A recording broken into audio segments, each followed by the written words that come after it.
Praise the lord. దేవుని నామానికి మహిమ కలుగునుగాక. ఏప్రిల్ 1 ఈరోజు మనం నేర్చుకోవాల్సిన పాఠం ఈ పైన ఉన్న వీడియోని చూస్తుండండి.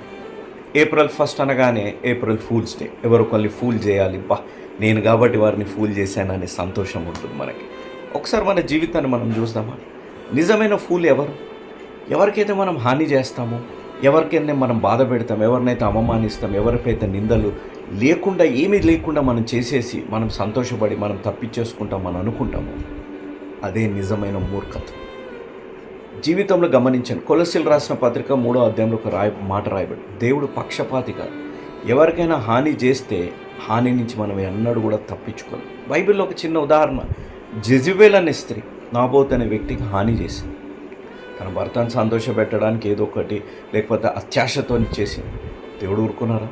తన రక్తాన్ని కుక్కలు నాకేటట్టు దేవుడు చేశాడు. ఈరోజు నీ జీవితాల్లో ఎవరి వీడియోని చూస్తున్నాం? ఏప్రిల్ ఫూల్స్ డే అనగానే లోకరితంగా, కానీ మనం ఫూల్ అవుతున్నామో అనేది ఒకసారి ఆలోచించాడు. ఎవరికి హాని చేసినా దేవుడు క్షమించే దేవుడు. మనకెవరినైనా హాని చేసినా దేవుడు ఊరుకొని ఉండే దేవుడు కాదు, దేవుడు అన్యాయస్తుడు కాదు. కాబట్టి ఎప్పుడైనా గుర్తుపెట్టుకొని, నిజమైన ఫూల్ ఇతరులని హాని చేసి తప్పించుకుంటాను అని అనుకునేవాడే. కాబట్టి ఈరోజు నీ జీవితాల్లో అలాంటి ఏవైనా హానిలు నీ జీవితాల్లో సొంతవారు చేసిన అవమానాలు నిందలు వేసిన దేవుడు అవన్నిటి నుంచి నేను రక్షించి వారిని క్షమించి వారికి నేర్పించవలసిన పాఠము గుణపాఠం దేవుడు వారికి నేర్పించునుగాక. ఈ వీడియోని చూస్తుండండి. ఏ విధంగా వారు వేయాలనుకున్న గుంతలో వారు పడ్డారు, దేవుడు నీ జీవితాల్లో చేయాలనుకున్న వారి జీవితాల్లో ఆ విధంగా దేవుడు చేసి నేను దీవించునుగాక. ఆమేన్.